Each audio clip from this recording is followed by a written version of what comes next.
Hello student, here we start our new reading comprehension passage practice session 3. In this session we see how you can easily attempt these unseen passage by seeing these videos. In this unseen passage, first we see that this is a story of a little red fox. Once upon a time there was a little red fox. Once upon a time, एक बार की बात है. There वहाँ was था a little red fox. एक छोटा red fox, लाल मेल फॉक्स यानी नर लोमड़ी. वहाँ एक मेल लिटिल रेड फॉक्स था. One day he was very thirsty. वह बहुत ज़्यादा प्यासा था. And he went to river to have a drink. और वह पानी पीने के लिए नदी पर गया. When he peered into the water, जैसे ही उसने पियर्ड वाटर के अंदर किया, ही बिकेम वेरी एंग्री. वह बहुत ज़्यादा नाराज़ हुआ. यहाँ अनसीन पैसेज जो कि मैं बिगनर्स के लिए लेकर आई हूँ. स्टार्टिंग में 5th या 6th के स्टूडेंट्स हैं, नवोदय के लिए जो तैयारी कर रहे हैं, या स्टार्टिंग में जो छोटे बच्चे हैं वो अपने एग्ज़ाम के पर्पस से इस अनसीन पैसेज को सॉल्व करने की कोशिश कर सकते हैं. और ईज़िली इस अनसीन पैसेज को आप देखकर समझकर बाद में आप इसके दिए गए प्रश्नों को, क्वेश्चन आंसर्स को भी ईज़िली आप फिल कर सकते हैं, अपने आप कर सकते हैं. यहाँ आप जितने भी हार्ड वर्ड्स देखेंगे, जितने भी टिपिकल वर्ड्स देखेंगे, इन वर्ड्स को मैं बहुत आसानी से आपको एक सिनोम्स और एंटोनिम्स के द्वारा मैं ईज़िली वे में आपको उन्हें भी समझा दूंगी. So once upon a time, एक बार की बात है. देयर यानी वहाँ, वॉज यानी था, अ लिटिल रेड फॉक्स, एक छोटा लाल मेल फॉक्स था. One day he was very thirsty, वह बहुत ज़्यादा प्यासा था. यहाँ हार्ड वर्ड्स में अगर हम माने तो ये थर्स्टी एक वर्ड आया हुआ है. थर्स्टी, इस वर्ड का मीनिंग आप जानने की कोशिश करेंगे कि what is the meaning of thirsty. So the feeling that you have when you want और नीड अ ड्रिंक. जब आप किसी प्रकार से महसूस करते हैं कि आपको पानी की आवश्यकता है और आप पानी पीना चाहते हैं. इसके सिनोम्स हैं एंशियस, एगॉग, और एंटोनियम्स हैं डैम्प एंड डैंक. इसके बाद हम इस अनसीन पैसेज पर वापस आते हैं और इसे समझने की कोशिश करते हैं. One day he was very thirsty, वह जो मेल फॉक्स था वह बहुत ज़्यादा प्यासा था. And he went to river, went यानी वह गया, टू रिवर नदी की ओर, टू हैव अ ड्रिंक, पानी को पीने के लिए, क्योंकि वो बहुत ज़्यादा प्यासा था. जैसा कि हमने अभी देखा, ही was very thirsty. So when he peered into the water, जब उसने पियर्ड किया, पियर्ड यानी गहराई में देखा, पानी के अंदर देखा. पियर्ड भी यहाँ पर एक टिपिकल वर्ड आ गया है आपके लिए, डिफ़िकल्ट वर्ड आ गया है. So when he peered into the water, जैसे ही उसने पियर किया, घूर कर पानी के अंदर देखा, ही बिकेम वेरी एंग्री, वो बहुत ज़्यादा नाराज़ हुआ. इस पैराग्राफ में हमें 2 वर्ड मिल गए. हम थर्स्टी एक्सप्लेन हो गया है. अब पियर्ड और एंग्री. पियर्ड यानी देखना. पियर्ड का हार्ड वर्ड्स को हम एक्सप्लेन करेंगे. पियर्ड हमारा वर्ड है किसी प्रकार को, किसी व्यक्ति को, टू लुक क्लोजली और केयरफुली एट समबडी, किसी की ओर ध्यानपूर्वक देखना. He peered at the photo but it was blurred, उस फोटो की ओर देख रहा था लेकिन वो कैसी थी, ब्लर थी. ये एग्जाम्पल के द्वारा भी यहाँ समझाया गया है. What is meaning of peered? To look closely. So synonyms is emerge and show partially, और एंटोनिम्स हैं ग्लैंस एंड ग्लिम्स. जैसे कि तस्वीर से भी आपको समझ में आ रहा होगा व्हाट इज पियर्ड. peered यानी किसी भी वस्तु को देखना। He became very angry और देखकर वो क्या हुआ, बहुत ज़्यादा एंग्री हुआ। What is the meaning of angry? Angry is also a feeling which show a strong feeling being upset, यानी आपको गुस्सा दिखाना है, आपको नाराज़गी दिखानी है किसी भी वस्तु के प्रति, तो इस तरीके की फीलिंग को हम कहते हैं एंग्री होना। जैसे कि ये छोटी सी एंग्री बर्ड आपको यहाँ एंग्री होते हुए दिख रही है। So synonyms is irate and furious, antonyms हैं इसके delighted and pleased. I hope you enjoy these type of videos। खेल खेल में आसानी से आप याद कर सकें इन हार्ड वर्ड्स को, मेरी ये कोशिश है। In next paragraph, there was another fox looking at him। There was, वहाँ था, another यानी दूसरा, fox looking at him, उसकी ओर देख रहा था। उसे ऐसा लगा जब वो पानी के अंदर देख रहा था तब कि एक अनादर फॉक्स और पानी से उसकी ओर देख रहा है। He growled at it to go away, वह गुर्राया। ग्रोल्ड यानी ये एक और टिपिकल वर्ड आ गया है हमारा यहाँ पर, growled it to go away, वह गुर्राया वहाँ से कि वो चला जाए, वो जो दूसरा फॉक्स है वो वहाँ से चला जाए। And sad it was his river, और कहने लगा उससे कि यह, इट यानी यह, वॉज हिज रिवर, ये इसकी खुद की स्वयं की नदी है, ये मेरी नदी है, इसलिए तुम यहाँ से चले जाओ। और वो गुर्राने लगा। In this paragraph we saw a hard word, a growl। growl means गुर्राना, गुस्से से किसी भी बात को कहना। टू शो एंगर और टू गिव अ वार्निंग, किसी को वार्निंग देना।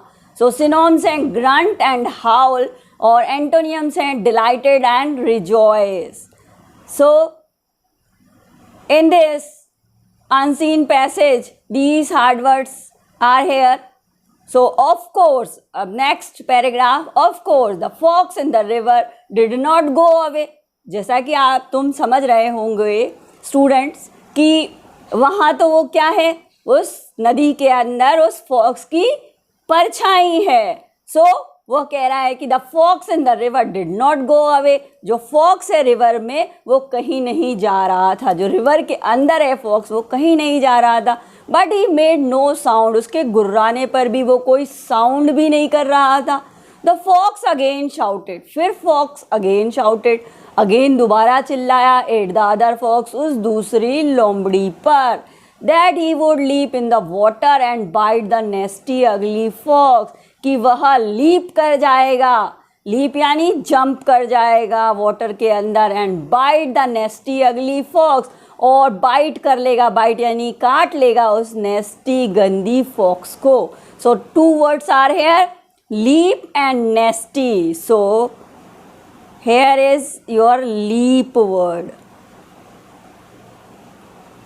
लीप टू जंप हाई और लॉन्ग अवे, वो क्या कह रहा है, मैं जंप कर जाऊंगा उस पानी के अंदर। तो so what is the meaning of leap, to jump high. So synonyms is skip and bound, you can easily clear, so you can also learn these synonyms and antonyms.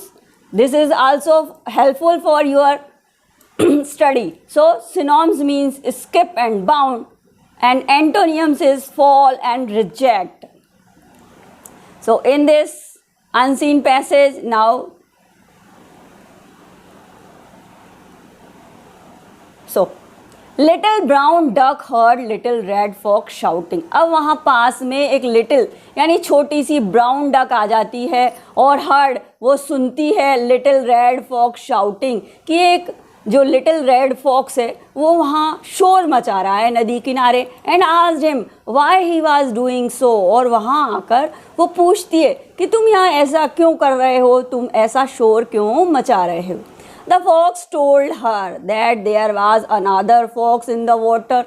अब फॉक्स को, क्योंकि पानी के अंदर वो एक और फॉक्स दिखाई दे रही थी, वो बहुत गुस्सा था, बहुत नाराज़ था उस फॉक्स से वहाँ आ जाने पर।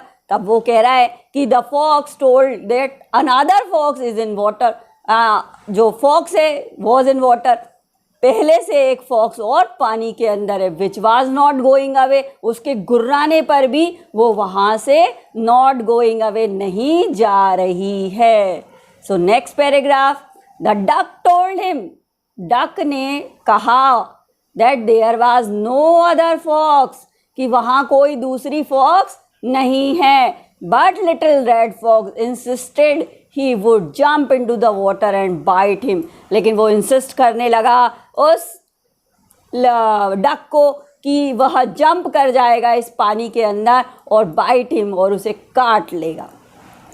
Little brown duck said, little brown यानी छोटी वो ब्राउन डक है, वो कहने लगी डोंट डू दैट, ऐसा नहीं करना। In the middle of the river, middle यानी मध्य में, रिवर के मध्य में यानी रिवर के बीच में, उस नदी के बीच में, लिव्स अ टेरिबल क्रोकोडाइल, एक भयानक क्रोकोडाइल वहाँ रहता है, इसलिए तुम इस नदी में छलांग नहीं लगाना। You do not leap at the river, river के अंदर, in the river you can not lay, तुम ऐसा नहीं करना, क्योंकि वहाँ क्या रह रहा है, अ टेरिबल क्रोकोडाइल, एक भयानक crocodile. Another word is here a terrible. What is the meaning of terrible? भयानक। This is the terrible word. Very unpleasant, बहुत भद्दा, बेकार, कॉजिंग ग्रेट शॉक और इंजरी। टेरिबल, खतरनाक प्राणी। सिनोम्स हैं टेरिबल के, हॉरिफाइंग एंड फियरफुल। एंटोनिम्स हैं डिलाइटफुल एंड प्लीजेंट।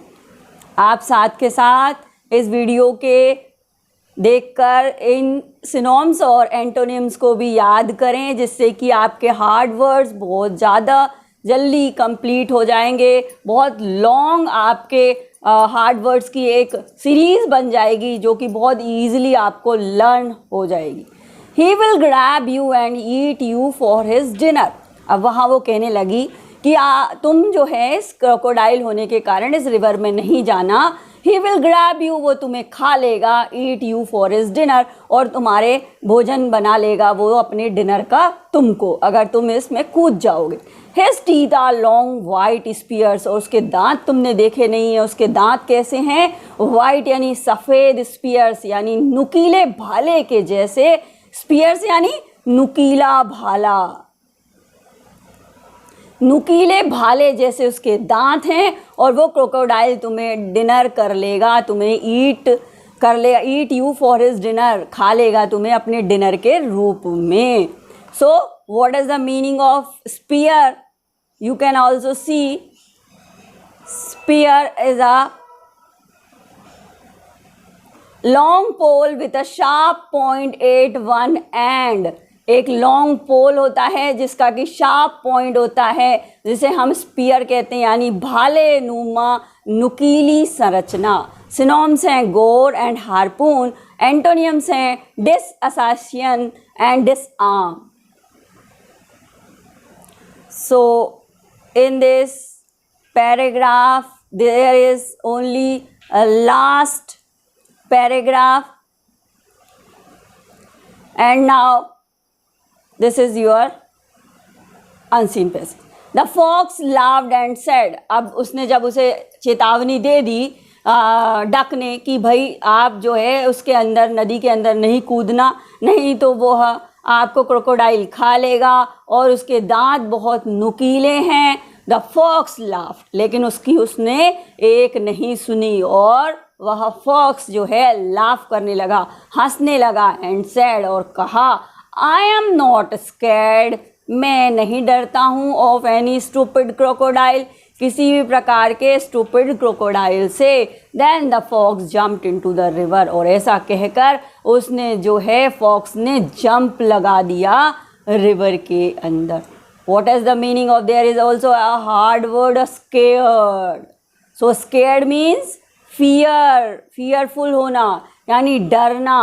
तब वो कह रहा है मैं किसी से नहीं डरता हूँ। scared, thrown into or being in a state of fear, fright or panic, डरना।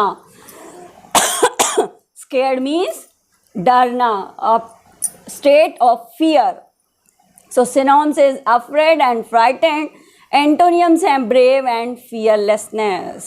So this is unseen passage.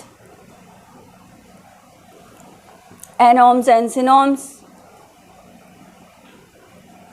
So then the fox jumped into the river. और इसके बाद भी, इतना कहने के बाद भी, ब्राउन डक के समझाने के बाद भी, वह मेल फॉक्स जंप कर गया उस रिवर के अंदर। और लास्ट में क्या हुआ होगा? अंत में निश्चित उस क्रोकोडाइल ने उसको ईट कर लिया होगा, डिनर बना लिया होगा अपना। इसलिए कहा भी गया है हमेशा अपने गुस्से में आकर, आवेग में आकर कहे गए कार्य से पहले एक बार सोच लें। और आस पड़ोस में अगर कोई, अपने आस पड़ोस कोई अच्छी सलाह दे रहा है तो उसको माने, एक बार ज़रूर सुने। So thank you. You also like, subscribe my channel, and there is also a question answer. Answer the following questions.